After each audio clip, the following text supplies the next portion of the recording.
Assalamualaikum warahmatullahi wabarakatuh. Perkenalkan nama saya Dina Novita dari Prodi Akuntansi dengan NIM 29023700046 dibimbing oleh Bapak dosen Bapak Sugeng Prayitno selaku dosen pengampu mata kuliah Hukum dan Bisnis. Kali ini saya ingin mempresentasikan mengenai hukum perusahaan. Yang pertama, di Indonesia dapat dijumpai beragam bentuk badan usaha, dan sebagian besar adalah merupakan bentuk badan usaha peninggalan zaman pemerintah Belanda, dan beberapa di antaranya telah diganti dengan sebutan dalam bahasa Indonesia. Namun demikian masih ada sebagian yang masih menggunakan nama aslinya, misalnya firma, CV, atau komanditer Vennootschap. Nah, hukum organisasi perusahaan di Indonesia memiliki sumber hukum sebagai berikut. Yang pertama ada A. Kitab Undang-Undang Hukum Pendeta atau KUHP PDT yang dikenal dengan nama Burgerlich Wetboek atau BW yang diberlakukan sejak tahun 1874. Yang B. Kitab Undang-Undang Hukum Dagang atau KUHD yang dikenal dengan nama Wetboek van Koophandel WVK yang diberlakukan sejak tahun 1874. Yang C ada Undang-Undang Perseroan Terbatas, Undang-Undang Pasar Modal, Undang-Undang Perbankan, dan undang-undang lainnya. Yang kedua, peraturan perundang-undangan yang diterbitkan dalam berbagai bentuk peraturan, misalnya peraturan pemerintahan, peraturan kepresidenan, keputusan presiden, keputusan menteri, dan sebagainya. Kebiasaan dan jurisprudensi. Yang keempat itu ada pendapat para ahli hukum. Selanjutnya ada badan usaha yang berbadan hukum. Yang pertama itu ada PT atau perseroan terbatas. Untuk memberikan landasan hukum bagi pelaku usaha di Indonesia agar terjamin kepastian baik dalam proses pembentukan perseroan, status badan hukum penyelenggaraan perseroan, maka pada tanggal 16 Agustus 2007 telah diberlakukan Undang-Undang Perseroan Terbatas yang baru, yaitu Undang-Undang Nomor 40 Tahun 2007 tentang perseroan terbatas. Dengan pemberlakuan undang-undang ini, maka Undang-Undang Nomor 1 Tahun 1995 tentang perseroan terbatas dinyatakan dicabut dan tidak berlaku lagi. Undang-Undang Perseroan Terbatas yang baru ini menjamin terselenggaraannya usaha perseroan secara bertanggung jawab baik dalam hubungan sosial maupun dengan lingkungannya, sehingga tercipta hubungan harmonis dalam dunia usaha. Dalam Undang-Undang PT ini ditegaskan bahwa perseroan adalah badan hukum yang merupakan persekutuan modal, didirikan berdasarkan perjanjian, melakukan kegiatan usaha dengan modal dasar yang seluruhnya terbagi dalam saham dan memenuhi persyaratan yang ditetapkan dalam undang-undang ini dan peraturan pelaksanaannya. PT merupakan subjek hukum yang mandiri dan ekstensinya tidak bergantung kepada keberadaan pemegang saham, direksi, dan komisaris. Pengertian terbatas harus diartikan bahwa pertanggungjawaban pemegang saham terbatas kepada saham yang dimilikinya. Namun, dalam Pasal 3 Ayat 2 Undang-Undang Nomor 40 Tahun 2007 tentang perseroan terbatas disebutkan bahwa pemegang saham dapat dibebani pertanggungjawaban secara pribadi, yaitu dalam hal sebagai berikut. A. Persyaratan perseroan sebagai badan hukum belum atau tidak dipenuhi. B. Pemegang saham yang bersangkutan baik langsung maupun tidak langsung dengan itikat buruk memanfaatkan perseroan untuk kepentingan pribadi. C. Pemegang saham yang bersangkutan terlibat dalam pembuatan melawan hukum yang dilakukan oleh perseroan. D. Pemegang saham yang bersangkutan baik langsung maupun tidak langsung secara melawan hukum menggunakan kekayaan perseroan yang mengakibatkan perseroan menjadi tidak cukup untuk melunasi hutang perseroan. Prosedur pendirian PT adalah membuat akta pendirian pada notaris, meminta pengesahan kepada Menteri Kehakiman, pendaftaran, serta pengumuman. Dalam akte pendirian perseroan yang telah disahkan dan atau perubahan anggaran dasar yang telah disetujui dan atau diberitahukan kepada Menteri dicatat dalam daftar perseroan dan diumumkan dalam tambahan berita negara Republik Indonesia. Yang dilakukan oleh siapa? Yang dilakukan oleh Menteri. Nah, selain itu ada hal yang minimal harus dimuat dalam anggaran dasar atau suatu PT, yaitu antara lain ada nama dan tempat kedudukan perseroan, ada maksud dan tujuan pendirian usaha, jangka waktu berdiri, besar modal dasar, modal yang ditempatkan, dan modal yang disetor, serta jumlah saham serta klasifikasinya. Susunan jumlah dan nama direksi dan dewan komisaris, tata cara penggunaan laba dan pembagian dividen.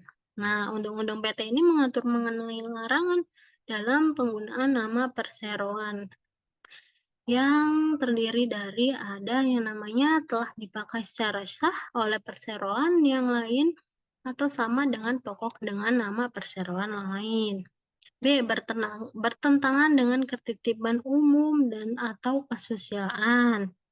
C. Sama atau mirip dengan nama lembaga negara, lembaga pemerintahan, atau lembaga internasional, kecuali mendapat izin dari yang bersangkutan. D. Tidak sesuai dengan maksud dan tujuan serta kegiatan usaha, atau menunjukkan maksud dan tujuan perseroan saja tanpa nama diri, terdiri atas angka atau rangkai angka, rangkai huruf yang tidak membentuk kata. Yang F itu mempunyai arti sebagai perseroan, badan hukum atau persyukuran perdata, di mana perseroan terbatas atau PT ini merupakan perseroan modal. Nah, sehingga modal yang dibagi-bagi atas saham merupakan ciri-ciri yang mendasar nih, teman-teman. Suatu PT yang mengenal adanya 3 macam modal, yaitu modal dasar, modal yang ditempatkan, dan modal yang disetor. Nah, modal dasar ini harus disebutkan dalam anggaran dasar dan modal tersebut dibagi atas saham-saham. Pada waktu modal ditempatkan, yaitu dijanjikan pada waktu pendirian 25%. Modal dasar telah ditempatkan. Ada Undang-Undang PT yang mengatur syarat minimal modal dasar untuk mendirikan PT yaitu 50 juta rupiah. Nah, seluruh saham yang dikeluarkan itu untuk menambahkan modal harus terlebih dahulu ditawarkan kepada setiap pemegang saham seimbang dengan pemilikan saham yang sama, kecuali apabila pengeluaran saham A ditunjukkan kepada karyawan perseroan, B ditunjukkan kepada pemegang obligasi atau efek lain yang dapat dikonversikan menjadi saham. Yang C dilakukan dalam rangka reorganisasi dan atau rekonstruksi yang telah disetujui oleh RUPS maksudnya. Saham dalam suatu perseroan dapat memberikan hak kepada pemiliknya untuk yang pertama itu menghadiri dan mengeluarkan suara dalam RUPS. Yang B, menerima pembayaran dividen dan sisa kekayaan hasil likuidasi.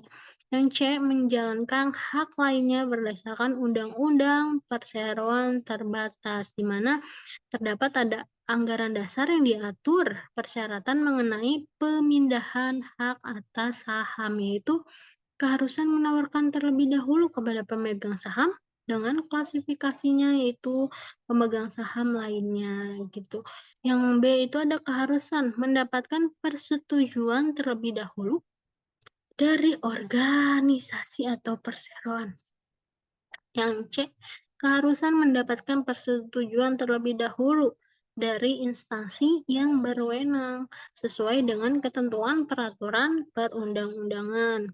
Nah, terdiri dari Undang-Undang PT secara tegas juga mengatur mengenai perlindungan hukum bagi pemegang saham minoritas. Ketentuan yang mengatur diberikannya perlindungan terhadap pemegang saham minoritas antara lain ada yang pertama itu setiap pemegang saham berhak mengajukan gugatan terhadap perseroan ke pengadilan negeri apabila dirugikan karena tindakan perseroan yang dianggap tidak adil. Nah, dan tanpa alasan wajar sebagai akibat keputusan RUPS, direksi atau komisaris. Yang kedua, setiap pemegang saham berhak meminta kepada perseroan agar sahamnya dibeli dengan harga yang wajar apabila yang bersangkutan tidak menyetujui tindakan perseroan yang merugikan pemegang atau perseroan berupa ada 3 hal. Yang pertama ada perubahan anggaran dasar, pengalihan atau peminjaman kekayaan perseroan yang mempunyai nilai lebih dari 50% kekayaan bersih perseroan tersebut. Yang tiga adalah penggabungan, peleburan, pengambil alihan atau pemisahan. Hak direktatif yaitu hak pemegang saham minoritas untuk memiliki PT dalam melakukan tindakan tertentu, yaitu satu, hak untuk mengajukan gugatan terhadap perseroan ke pengadilan negeri apabila dirugikan karena tindak perseroan yang dianggap tidak adil dan tanpa alasan wajar. Nah, ini sebagai akibat keputusan RUPS ini ada direksi atau dewan komisaris. Yang kedua ada hak untuk meminta kepada perseroan agar sahamnya dibeli dengan harga yang wajar. Apabila yang bersangkutan tidak menyetujui tindakan perseroan yang merugikan pemegang saham atau perseroan berupa perubahan anggaran dasar, pengalihan atau peminjaman kekayaan perseroan yang mempunyai nilai lebih dari 50% kekayaan bersih perseroan. Yang C, penggabungan, peleburan, pengambilan alihan atau pemisahan. Yang ketiga, ada hak untuk meminta penyelenggaraan RUPS. Yang keempat, ada hak untuk meminta pemeriksaan terhadap perseroan. Yang kelima, ada hak mengajukan usul pembubaran PT kepada pengadilan negeri. Nah, perseroan terbatas ini adalah badan usaha milik BUMN yang berdasarkan Undang-Undang Nomor 9 Tahun 1969 yang berbentuk perseroan terbatas atau PT yang seluruh atau paling sedikit 51% saham yang dikeluarkannya dimiliki oleh negara melalui penyertaan modal secara langsung. Sehubung dengan penyertaan modal, disebutkan di atas ditentukan bahwa setiap penyertaan modal negara ke dalam modal saham perseroan terbatas ditetapkan dengan peraturan pemerintahan atau PP yang memuat maksud penyertaan dan besarnya kekayaan negara yang dipisahkan untuk penyertaan modal tersebut. Seperti itu. Demikian pula, setiap perubahan atas penyertaan tersebut meliputi penambahan dan pengurangan penyertaan modal negara ditetapkan dengan peraturan pemerintahan. Selain organ persero, pihak lain maupun dilarang turut melakukan atau campur tangan adalah tindakan atau arahan yang secara langsung memberi pengaruh terhadap tindakan pengurus persero atau terhadap pengambilan keputusan direksi. Hal ini berlaku pula bagi departemen dan instansi pemerintah lainnya. Karena kebutuhan dana, departemen dan instansi pemerintah telah diatur dan ditetapkan secara tersendiri. Yaitu yang ketiga ada yang namanya yayasan. Yayasan pada prinsipnya didirikan dengan maksud dan tujuan membantu masyarakat atau bersifat sosial yang berbentuk badan atau lembaga non-profit. Nah, yayasan sekarang telah memiliki dasar hukum yaitu Undang-Undang Nomor 16 Tahun 2001 tentang yayasan yang kemudian telah diubah dengan Undang-Undang Nomor 28 Tahun 2024.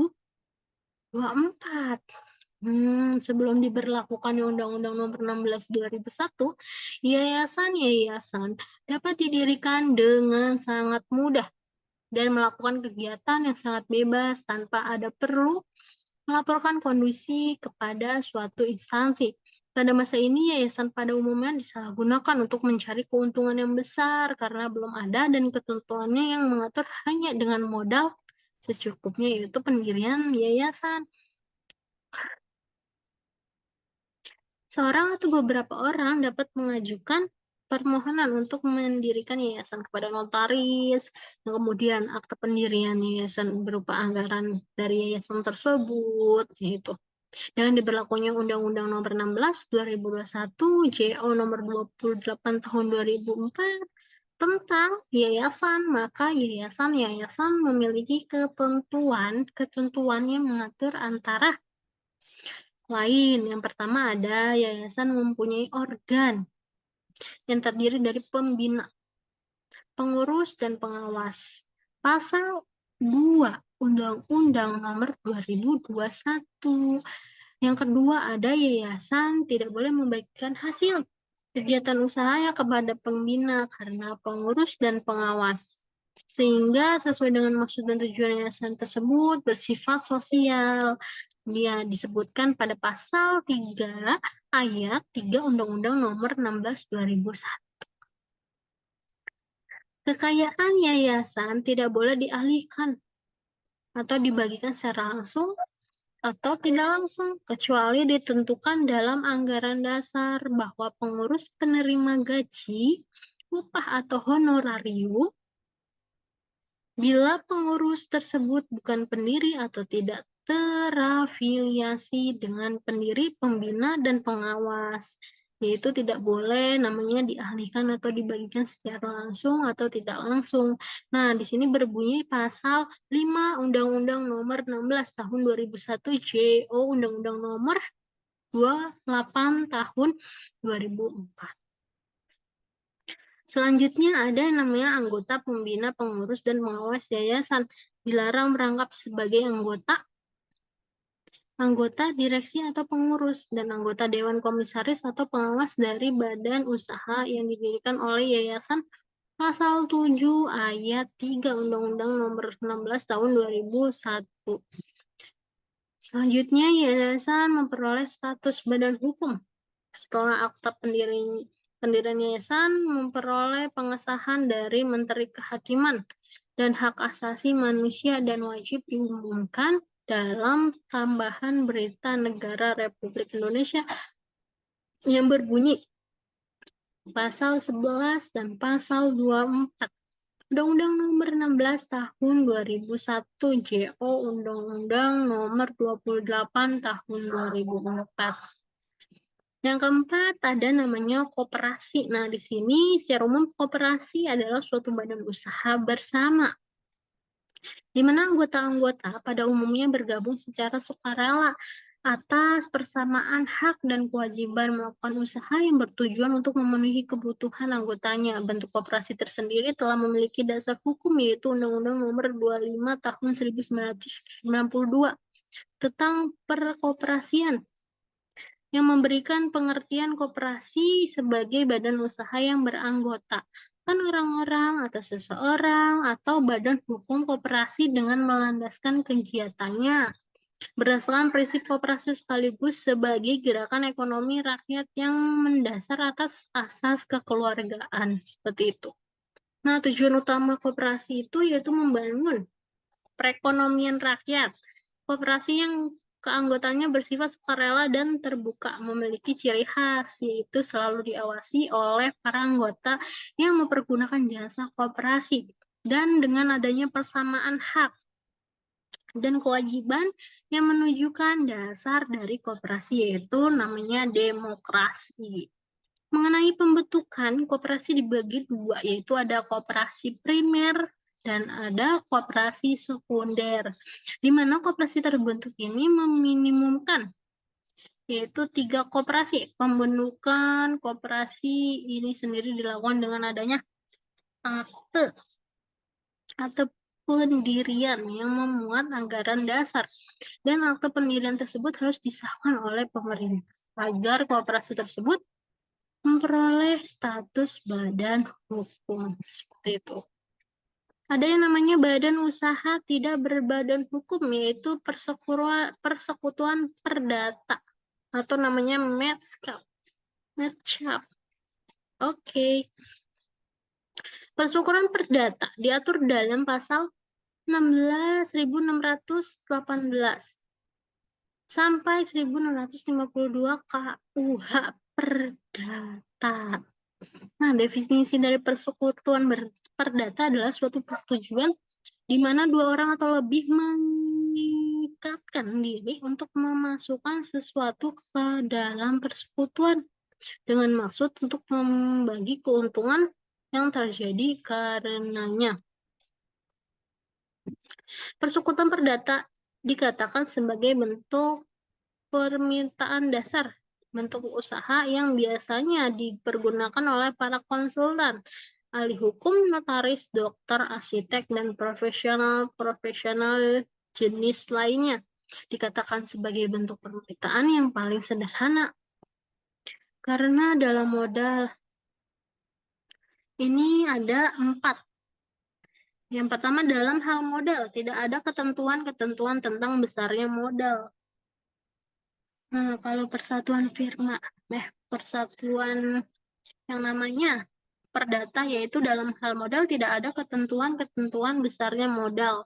Yang kedua, dalam rangka memasukkan modal selalu berbentuk uang atau barang. Boleh menyumbang hanya tenaga saja, ataupun hanya jasanya saja. Yang C, yaitu lapangan kerja tidak dibatasi. Juga bisa jadi di bidang perdagangan. Tidak ada pengumuman kepada pihak ketiga seperti dilakukan oleh firma. Oke, selanjutnya ada pada umumnya hal-hal yang diatur dalam perjanjian atau persekutuan perdata, ada namanya bagian atau modal yang harus dimasukkan, ada cara kerja, pembagian keuntungan, tujuan bekerja sama, waktu atau lamanya, atau hal-hal yang lain yang dianggap perlu. Yang kedua ini ada firma. Firma adalah bentuk pemitraan yang umumnya digunakan dalam bidang komersil seperti usaha perdagangan dan pelayanan. Firma diatur dalam Kitab Undang-Undang Hukum Dagang atau KUHD. Nah, bab ketiga bagian kedua pasal 16 sampai 35 ketentuan persekutuan perdata dalam KUH Perdata juga berlaku firma ternyata. Nah, dalam firma, menurut pasal 17 KUHD, setiap mitra dalam firma mempunyai hak untuk bertindak atas nama firma dalam lingkup kegiatannya dan mengikat firma terhadap orang-orang ketiga kecuali dia telah menyatakan menolak hak tersebut. Selanjutnya dalam pasal 11 KUHD. Setiap mitra bertanggung jawab masing-masing dan untuk setiap tanggung jawab firma terhadap orang ketiga. Apabila karena kematian dari suatu mitra atau karena sebab lain kemudian mitra ini harus diganti, maka yang dapat ditempuh cara dengan alternatifnya itu sebagai berikut. Yang A itu ada firma yang lama bisa dibubarkan dan yang baru didirikan. Atau firma yang lama diteruskan dengan memasukkan mitra baru untuk menggantikan mitra yang lama. Ada 2 alternatif ketika mitra memiliki kematian atau gulung tikar seperti itu. Yang ketiga ada namanya CV. CV adalah nama komanditer Vennoskap atau CV yang bisa disebut perseroan komanditer. Perseroan komanditer adalah suatu perusahaan yang didirikan oleh satu atau beberapa orang secara tanggung-menanggung, bertanggung jawab untuk seluruhnya, atau bertanggung jawab secara solider dengan satu orang atau lebih sebagai pelepas uang. Nah, selanjutnya ada namanya administrasi perusahaan. Administrasi perusahaan ini yang pertama wajib daftar perusahaan. Yang kedua dokumen perusahaan. Yang ketiga TDUP dan SIUP atau SIUP gitu. Yang keempat informasi keuangan tahunan perusahaan. Ada namanya penggabungan, peleburan, dan pengambil alihan. Nah, di sini dalam Undang-Undang Nomor 40 Tahun 2007 tentang PT pada pasal 122 sampai 137 diatur mengenai penggabungan atau merger, peleburan, consolidation, pengambil alihan atau acquisition, dan pemisahan spin-off. Penggabungan adalah perbuatan hukum yang dilakukan oleh satu perseroan atau lebih untuk menggabungkan diri dengan perseroan lain yang telah ada dalam mengakibatkan aktiva dan pasiva dari perseroan yang menggabungkan diri beralih karena hukum pada perseroan yang menerima penggabungan. Dan selanjutnya status badan hukum perseroan dan menggabungkan diri berakhir karena hukum. Selanjutnya ada Undang-Undang Nomor 40 Tahun 2007 tentang perseroan terbatas terbagi menjadi dua jenis pemisah, yaitu pemisah murni absolute division, yaitu pemisah yang menggabungkan seluruh aktiva dan pasiva perseroan beralih karena hukum kepada dua atau lebih perseroan lain yang menerima pengalihan dan perseroan yang melakukan pemisahan berakhir karena hukum tanpa dilakukan likuidasi. Selebih dahulu. Yang kedua ada pemisahan tidak murni. Pemisahan tidak murni atau spin-off atau partial division with a half of atau demerger. Yaitu pemisahan yang mengakibatkan sebagian aktiva dan pasiva perseroan beralih karena hukum pada satu atau lebih perseroan lain yang menerima peralihan dan perseroan yang melakukan pemisahan tetap tidak berakhir. Oke, ada namanya perbuatan hukum, penggabungan, peleburan, pengambil alihan, atau pemisahan wajib memperhatikan kepentingan. Yang A, perseroan pemegang saham, minoritas atau karyawan perseroan. B, kreditur dan mitra usaha lainnya dari perseroan. C, masyarakat dan persaingan sehat dalam melakukan usaha. Selanjutnya ada kepailitan. Menurut Undang-Undang Nomor 37 Tahun 2004 tentang kepailitan, dan penundaan pembayaran utang yang dimaksud dengan kepailitan adalah sita umum atas semua kekayaan debitor pailit yang pengurusannya dan pemberesannya dilakukan oleh kurator di bawah pengawasan hakim pengawas. Sedangkan yang dapat dinyatakan pailit adalah seorang debitor yang sudah dinyatakan tidak mampu membayar utangnya lagi. Yang dapat dinyatakan atas yang pertama, pemohonan debitor sendiri. Permohonan satu atau lebih kreditornya pailit harus dengan pemutusan pengadilan.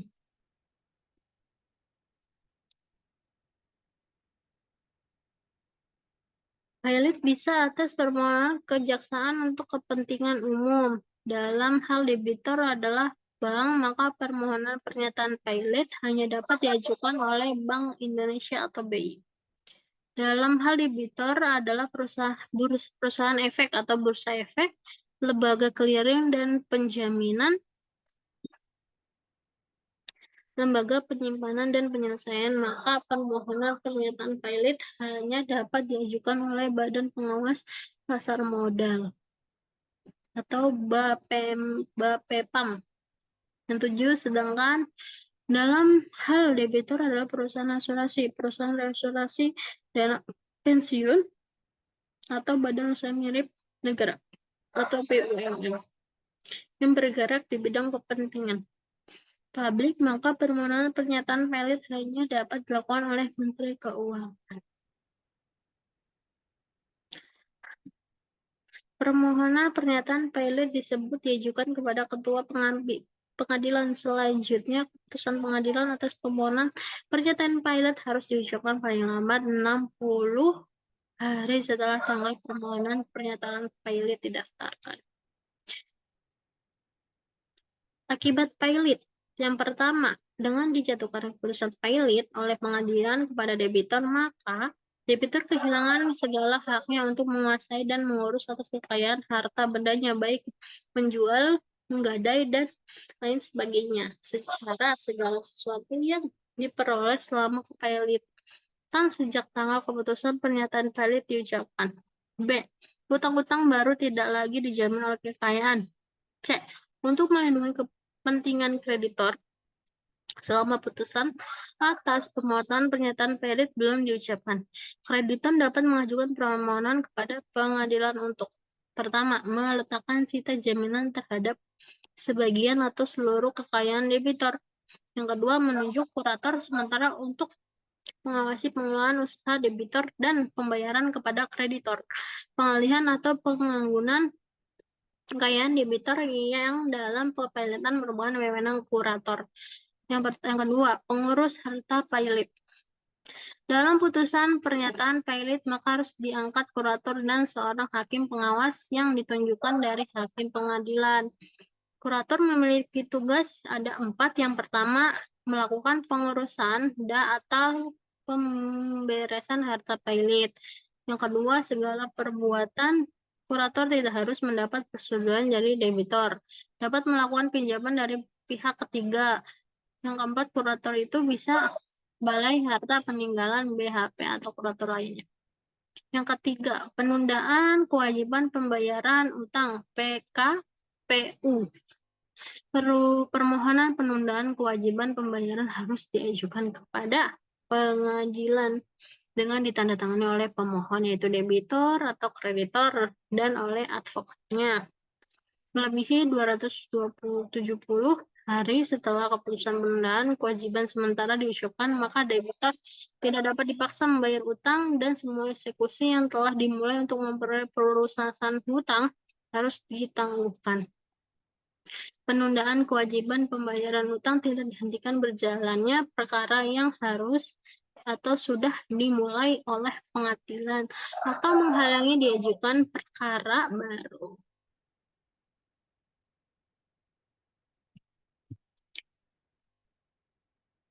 Namun demikian, penundaan kewajiban pembayaran utang tidak berlaku terhadap ada 3 hal. Yang pertama, tagihan yang dijamin dengan gadai, jaminan fidusia, hak tanggungan, hipotek, atau hak agunan atas kebendaan lainnya. B. Tagihan biaya pemeliharaan, pengawasan, atau pendidikan yang sudah harus dibayar, dan hakim pengawas harus menentukan jumlah tagihan yang sudah ada dan belum dibayar sebelum penundaan kewajiban pembayaran utang yang bukan merupakan tagihan dengan hak untuk diistimewakan. Yang C, tagihan yang diistimewakan terdapat benda tertentu milik debitur maupun terhadap seluruh harta debitur.